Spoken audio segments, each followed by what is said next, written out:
I'd like to take a moment to congratulate all of our graduates here today and to wish you the best of luck for your future endeavors. My main task here today, though, before welcoming you to stage, is to introduce today's keynote speaker, Professor Robert E. Buswell, Jr. Professor Buswell holds the Irving and Jean Stone Endowed Chair in Humanities at the University of California, Los Angeles, where he is Distinguished Professor of Buddhist Studies and founding director both of the university's Center for Buddhist Studies and the Center for Korean Studies. He has published 17 books on Korean, Chinese, and Indian Buddhism, especially the Zen tradition, and including the 1.2 million word Princeton Dictionary of Buddhism. Professor Buswell was elected president of the Association for Asian Studies in 2008 and received in 2009 the prestigious Manhye Grand Prize in Korean in recognition of his pioneering contributions in establishing Korean Buddhist studies in the West. He was elected to the American Academy of Arts and Sciences in 2016. Please join me in welcoming Professor Buswell.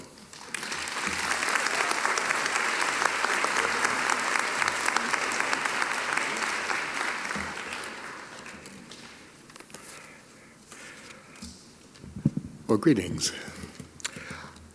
Dean Schalberg, UCLA colleagues, parents, loved ones, friends, but most especially all of you graduates in our humanities class of 2022 this year.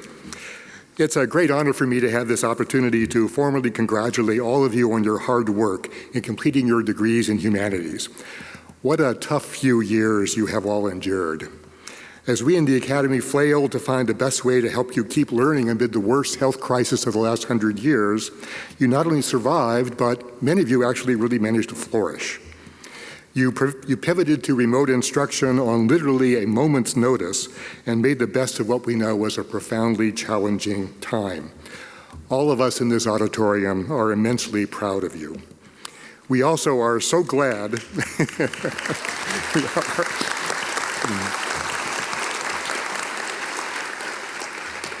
And we're also so glad finally to have an opportunity to fetch you in person in this iconic building of the UCLA campus and the home of my own department, Humanities Department of Asian Languages and Cultures. Actually, you and I have many more affinities than you might imagine. Like you, I also am graduating from UCLA this year, but with my retirement pension rather than my degree. But unlike most of you who've taken maybe 4 or 5 years to finish, it's taken me a little bit longer, 36 years in this case. This is also the second commencement address I've had the opportunity to deliver. My first was as one of you, when I was the valedictorian speaker at my own departmental commencement at UC Berkeley many decades ago. I've been in the UC system as long as most of your parents have been alive. I grew up in Palos Verdes, where I was first exposed to Buddhism through reading the novel Siddhartha, Hermann Hesse's retelling of the life of the Buddha, and by taking a few classes on Buddhism in an Asian history course that I had there. Once I finished high school, I was determined to study Buddhism more intensively, and I applied to what was then the only UC campus that had a Department of Religious Studies, UC Santa Barbara. I started studying both Chinese and Sanskrit in my freshman year and took every course on Buddhism that they offered, which weren't that many back in those days. My practical-minded father pleaded, "Can't you at least take a couple of courses on business so you'll be able to find a job?" But after a year, to their dismay, I decided to leave school and travel to Asia to enter a monastery. My relatives in Ohio were appalled. Sure, I was joining some kind of cult. I ended up spending 7 years in Asia as a Buddhist monk. 1 year in Thailand, 1 year with Chinese monks in Hong Kong, and eventually 5 years in Korean Zen monasteries. After I returned to the US for a visit, still as a monk, I was staying at a Zen center in Berkeley, where a professor there invited me to sit in on some of his seminars on Buddhism. I finally acknowledged to myself that I was a much better scholar than I was a meditator, and I decided to re-enroll at Berkeley, first as an undergraduate, then as a graduate student. One of my professors never used my name. At first I was always monk, and later on it was always ex-monk. So after finishing my PhD at Berkeley, I taught for 1 year as an apostate at Stanford, and then returned to the UC system to start as an assistant professor here at UCLA, and here we are several decades later. Typically in these addresses, your speaker would be citing the paragons of Western civilization, Aeschylus, Socrates, Shakespeare. You all know the names. I'll be going in a very different direction. Because of my own background as someone who has spent his entire life studying the East, and especially given the fact that UCLA is the premier university and the gateway city to the Pacific Rim, I will be looking not back to Europe, but instead ahead to Asia. One of the stories that most impressed me about Buddhism when I was about your age is that of the Buddha's encounter with the Kalamas. The Kalamas were a people who lived at the crossroads of two major trade routes in India. So there was a constant flow of traders, travelers, and religious teachers coming through their town. These preachers were always criticizing and attacking one another, and the Kalamas had received so many conflicting accounts of what an authentic religious life entailed that they were completely confused about what to believe. One day the Buddha arrived in town, and the townspeople were so impressed with his demeanor that they decided to ask him to resolve their doubts. But the Buddha rebuffed them.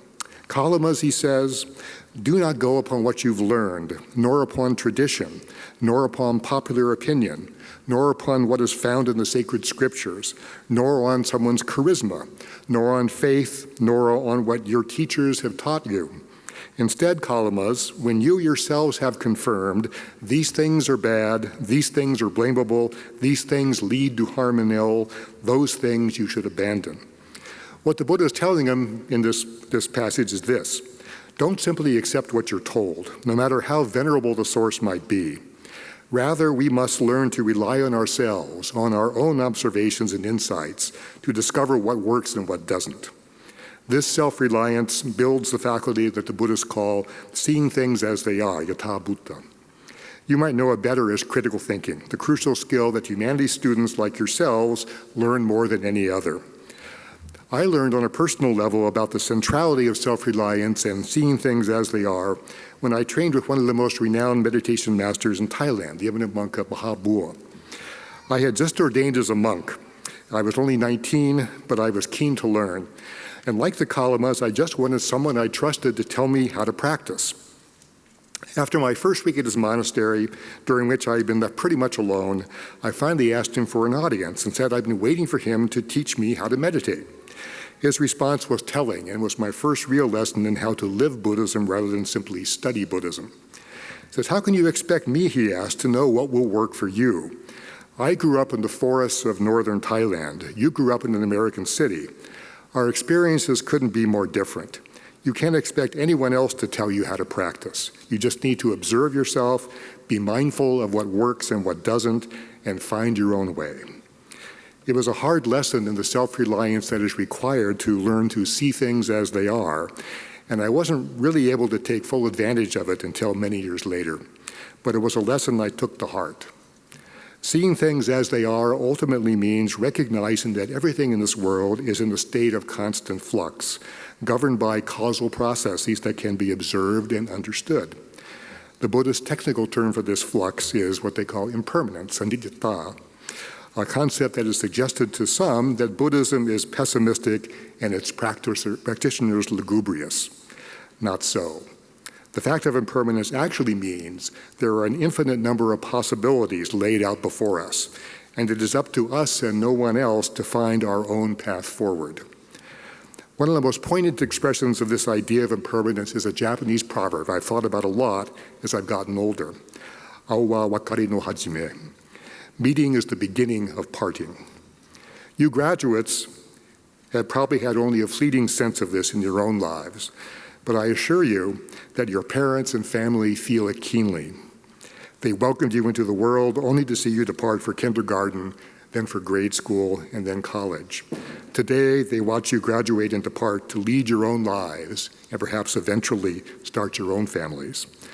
The faculty met you when you entered UCLA, and too, we now watch as you depart to explore your own paths. But one interesting facet of this constant flux we face in our lives is this. If all things are impermanent, then so too are we ourselves. Long before the West developed the modern discipline of psychology, Buddhists already recognized that our sense of self is a constructed fiction, built from the habits, the cause and effects, that we put in place throughout our lives.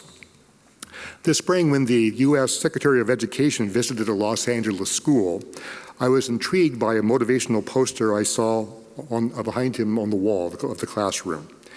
It said, "Watch your thoughts, for they become actions. Watch your actions, for they become habits. Watch your habits, for they become character. And watch your character, for it becomes your destiny." I looked this up on Google. The Koreans call Google Professor Gu, and found this variously attributed to either Lao Tzu, Mahatma Gandhi, and even Margaret Thatcher. I don't know who deserves credit for the aphorism, but the sentiment is straight from Buddhism. You will all have heard of the Indian concept of karma, which quite literally just means action, but also includes its corollary, the fruition or the results that derive from those actions. In the Buddhist interpretation, karma is defined as mental intention, that is thought, for based upon what you intend in the mind, you act with body and speech. So what we think with our minds creates our identity, what this aphorism called our destiny. Rather than the popular phrase, "we are what we eat," Buddhists would say, "we are what we think."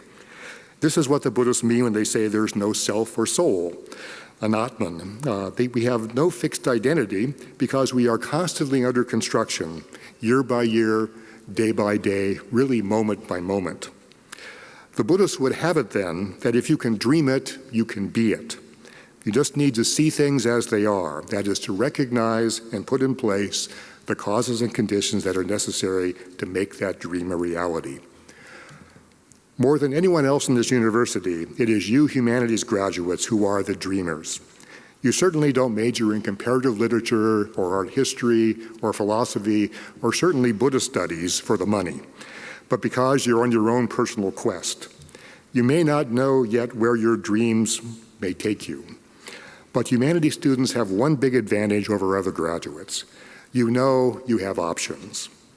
In a world where economists tell us we are likely to have 12 different jobs in the course of our lifetimes, it's you humanities graduates who are in the best position to be able to continuously reinvent yourselves. My father was an engineer and marketer, and when he was asked how his son became a Buddhist monk and later a Buddhist scholar, he would always respond, "He sure didn't get it from me, but he did a lot better than if he had followed my advice." So if your father questions your choices, please feel free to invoke my example and tell him, well, at least I'm not going to run off to become a monk, unless you are, of course, in which case I would just say, as the Koreans say, "Samburas Pisho," please become a Buddha. Because you know you have an array of options before you, you have the wisdom and the courage not necessarily to make the safe choice or take the most direct route. You instead can embark on a true quest to find real meaning in your lives. A quest to see things as they are and construct your own best versions of yourselves. As you leave us at UCLA on your next great adventure, we are all excited to see where your dreams will take you. We will be watching. So parents, loved ones, friends, as they start out on their next quest, please join all of us at UCLA in congratulating your humanities graduates in the class of 2022. Congratulations. Thank you.